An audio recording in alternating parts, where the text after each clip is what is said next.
من ساعات قليلة شركة OpenAI كشفت رسميا عن نموذجها الأحدث اللي هو ChatGPT 5.5 واللي كان معروف قبل كده باسم سبوت. الشركة المرة دي قررت إنها تتخلى تماما عن فكرة إضافة مميزات ترفيهية أو استعراضية، وركزت مجهودها بشكل أساسي أو بشكل كامل على مفهوم الذكاء الاصطناعي الوكيل اللي أنا قلت لك من فترة بسيطة جدا إن كل نماذج الذكاء الاصطناعي كلها بعد كده مش هتعمل لك نظام الدردشة العادية والتقليدية، لا كلهم رايحين بالفعل على الأجنتك AI أو الأنظمة الوكيلية المخصصة لإنجاز الشغل المعقد ولساعات طويلة. الكلام ده أنا قلته لك من فترة، من قبل حتى ما الشركات تبدأ تعمل ده، فأنت لاحظت دلوقتي إحنا رايحين لفين. الهدف الأساسي من النموذج ده إنه يكون موظف معاك بشكل دائم، مش مجرد شات بوت بتسأله ويرد عليك زي العادي. لا، الميزة الجوهرية هنا إن شات جي بي تي اللي هو 5.5 بيفهم المطلوب منه من أول مرة، مش محتاج التوجيه أو التوجيه الدقيق اللي كنا بنعمله معاه خطوة بخطوة واللي كنا مثلا بنشوف في الموديلات القديمة عشان مثلا نتجنب الهلوسة والحاجات الغريبة اللي كان بيعملها دي، فكنا بنقول له روح هنا اعمل ده اعمل ده. الموديل ده حرفيا بقى بيشتغل بنفسه، بيراجع شغله بنفسه، بيشوف الاخطاء اللي هو واقع فيها وبيصححها لنفسه، وما بيقفش غير لما يخلص المهمه بشكل كامل واللي طلبت منه بالكامل، زي طبعا النماذج الصينيه دلوقتي وزي كمان اللي هو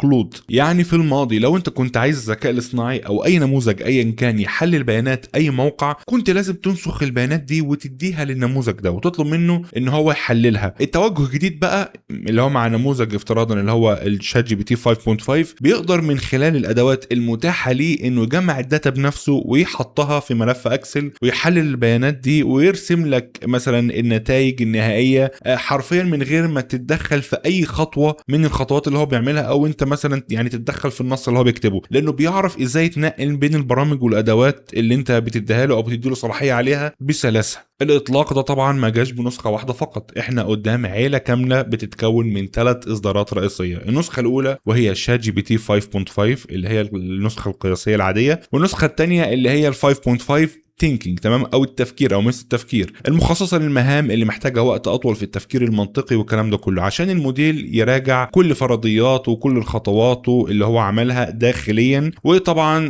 ده بيستهلك قوه حسابيه اكبر يعني قبل ما يديك النتيجه، فبالتالي هياخد منك توكن اكتر. النسخه الثالثه بقى وهي الاقوى اللي هي البرو، ودي موجهه اكتر للاسئله المعقده جدا والعمليات يعني الحسابيه الضخمه واللي محتاجه نسبه عاليه جدا من الدقه، وكمان غالبا البرمجه هم ما ذكروش ده، بس غالبا برضو البرمجه رايحه في الاتجاه ده او يعني متعلقه اكتر بالنموذج ده. لو بصينا بقى على لغه الارقام والاختبارات الرسميه هنلاقي المنافسه في السوق حاليا بينها وبين النماذج الاخرى حرفيا بقت شرسه جدا. انا بحب الحماس بتاع الصراحه التحديثات دي. في اختبار اللي هو التيرمينال بنش 2.0 المخصص لقياس قدرات الذكاء الاصطناعي مع التعامل اسطر الاكواد والاوامر والكلام ده كله اللي هو التيرمينال والمهام البرمجيه المعقده، نموذج شات جي بي تي اللي هو ال 5.5 قدر يتخطى نموذج كلود اوبس، تمام، او اوبس اللي هو ال 4.7 الجديد اللي لسه نازل حرفيا من يومين ولا 3 من شركه انثروبيك برقم 82.7 يعني للاصدار الجديد اللي هو ال 5.5. وعندك هنا لشات جي بي تي اللي هو ال 5.4 اللي هو الاصدار اللي قبل منه كان جايب 75.1. طبعا عندك بقى اللي هو البرو يعني البرو لل 5.5 والبرو لل 5.4 للاسف مش موجودين، بس طبعا الاصدار اللي هو كلود اوبس مثلا عندك جايب 69.4 والجيميناي برو جايب 48.5. فحرفيا احنا شايفين تفوق ساحق. طبعا انا هنا بتكلم على ارقام، انا ما بتكلمش من دماغي. عندك هنا في اختبار اللي هو الاكسبر اس دبليو اي انترناشونال ده برضو متعلق بالبرمجه، جايب هنا عندك شات جي بي تي 5.5 73.1، واما الاصدار اللي قبله اللي هو شات جي بي تي 5.4 جايب 68.5، والبرو طبعا اللي هو ال 5.5 جايب 82.3، والبرو اللي هو في شات جي بي تي 5.4 جايب 82%. فاحنا طبعا هنشوف ان في بالفعل تفوق ملحوظ جدا على النماذج حتى السابقه من شات جي بي تي. اما عن كلود جايب 80.3% وجيميناي جايب 67.3%. وعندك بقى طبعا بقيه الاختبارات زي ما انت شايف دلوقتي قدامك على الشاشه. ولكن المثير في بعض الاخبار اللي شفتها وكمان الاختبارات اللي طلعت ان نموذج كلود ميتس بريفيو اللي هو معروف اساسا اللي كان النموذج الاخطر في العالم، وده نموذج لسه مقفول وما تمش اطلاقه بشكل عام للجمهور من انثروبيك ومش هيتم اطلاقه اصلا لان بالفعل قوته بتاعته مخيفه جدا على حد زعمهم، الله اعلم، محدش جربه، لسه بيتفوق بنسبه بسيطه في بعض النقاط على شات جي بي تي 5.5. وده بيوضح لنا ان بالفعل اوبن اي اي قدرت تسترد الصداره من النتائج في النماذج التجاريه مره تانية. على مستوى البحث العلمي والرياضيات النموذج الجديد ده خلينا نقول ان هو مش مجرد اداه لتلخيص الورق العلمي، لا ده بقى بيشارك في انتاج المعرفه. اوبن اي اي اعلنت عن النموذج ده قدر يوصل لاثبات رياضي لحقيقه اللي هي اسمها اسيمتونيك فات على ما اظن، ده اسمها قدامكم يا رب اكون نطقت الاسم صح. ده تخص ارقام رمزي اللي انا قلت لكم عليه، مش هاني رمزي، لا ارقام رمزيز او رمزيز او مش عارف اسمه ايه والله، اسمها غريب شويه، تمام، اللي هي الارقام الغير القطريه. والاثبات ده بالفعل تم تاكيده بعد كده برمجيا بلغه لين. اما بالنسبه للمبرمجين فالتحديث ده برضه يعتبر نقله نوعيه من خلال دمجه مع اداه اوبن اي اي كودكس. الصراحه انا استخدمت الاداه دي قبل كده ورائعه جدا بامانه، انا بالفعل قدرت من خلالها اصنع برنامج لنظام ويندوز، وبالفعل عملت عنه فيديو قبل كده. شركه نيفيديا كانت شريك اساسي بالفعل في الموضوع ده، واكثر من 10,000 موظف في شركه انفيديا من اقسام هندسه البرمجيات وحتى الشؤون القانونيه والماليه جربوا النموذج ده على مدار اسابيع قبل اطلاقه للجمهور. التجربه دي كانت بتتم على سيرفرات شركه انفيديا اللي انا مش ناس انا ناسي اسمها، هي اسمها دلوقتي هسيبه لكم على الشاشه، اسمها غريب، هي حاجه 200 انا مش فاكر الصراحه، الذاكره عندي خدتني شويه. الموظفين هناك وصفوا النتائج بانها بتغير طريقه الشغل حرفيا، والاهم في تجربه انفيديا انها تمت تحت سياسه صارمه جدا لعدم الاحتفاظ بالبيانات. الوكلاء الاذكياء كانوا بيدخلوا اللي هو وكيل الذكاء الاصطناعي الخاص بهم يعني، كانوا بيدخلوا على انظمه الانتاج جوه انفيديا بصلاحيات قراءه فقط عن طريق واجهات سطور اوامر. يعني اللي هو النموذج ده اللي هو الوكيل اللي هو الانجنتيك يعني الخاص بشات جي بي تي كان بيدخل فقط يقرا النصوص عن طريق اللي هي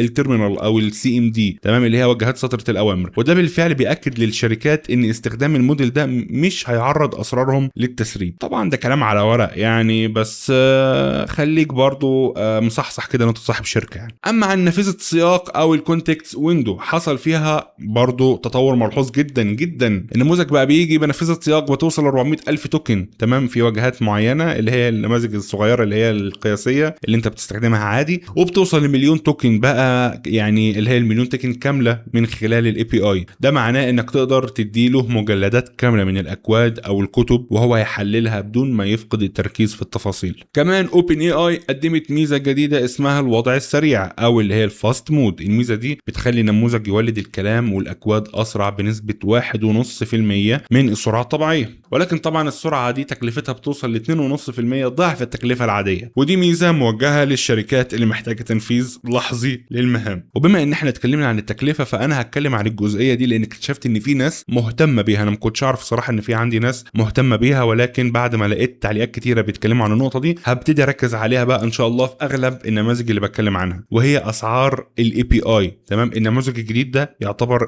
غالي مقارنه بالنموذج اللي هو ال 5.4. تكلفه استخدام النسخه القياسيه او النسخه العاديه من 5.5 او شات جي بي تي 5.5 هي $5 لكل مليون توكن من الانبوت و$30 لكل مليون توكن في الاوتبوت. فحرفيا دي اسعار غريبه جدا بالنسبه اللي احنا كنا بنشوف الاسعار قبل كده كانت بالسنتات، ده دلوقتي بالدولارات، يعني معدي حتى كمان $20 اللي هو بقى $30 دلوقتي. اما نسخه شات جي بي تي بقى اللي هي ال 5.5 برو فاسعارها بتستهدف المؤسسات الضخمه، تمام، لانها بتكلف $30 لكل مليون توكن الانبوت والاوتبوت $180 يا مؤمن، تخيل. لكن اوبن اي اي بتاكد ان رغم ارتفاع سعر التوكنز التكلفه الفعليه للمشاريع مش هتزيد بنفس النسبه. طبعا احنا بنتكلم بقى دلوقتي على الشركات الكبيره لو كان في حد اصلا منهم بيشوف، لان النموذج الجديد ده ذكي كفايه انه يخلص المهام باستهلاك توكنز اقل بكتير، لانك مش هتضطر انك تعيد صيغه الاوامر اكتر من مره او كذا مره، فده هيوفر معاك في المدى البعيد. ده على حد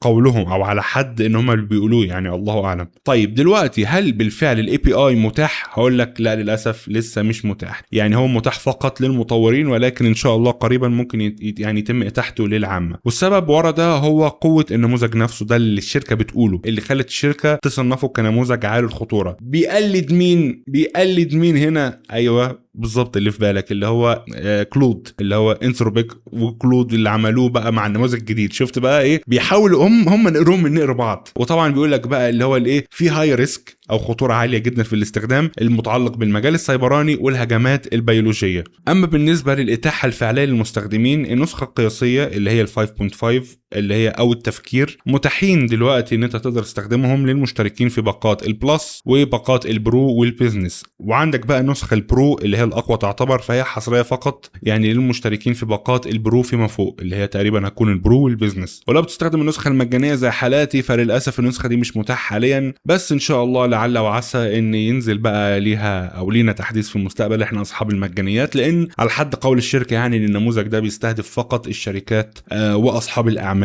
طبعا لازم الناس اللي بدفع فلوس تتدلع الاول، بعد كده بقى ايه لما ينزل حاجه اقوى يدونا احنا بقى الايه بواقي الاكل بتاعهم، يعني حاجه في قله الادب والله، احنا كالناس اللي معناش فلوس نجيب النسخ دي. بس يلا ان شاء الله ربنا يرزقنا يعني بقى واشتري خط البرو. اشوفكم على خير بقى باذن الله فيديو جديد. ولو عجبك الفيديو ما تنساش تشترك في القناه وتفعل الجرس وتعمل لايك للفيديو لانه بيساعد، وتقول لي ايه رايك تحت في التعليقات، هل بالفعل عجبك النموذج ده وايه رايك بالفعل بشكل عام. اشوفكم على خير بقى باذن الله فيديو جديد ومع السلامه.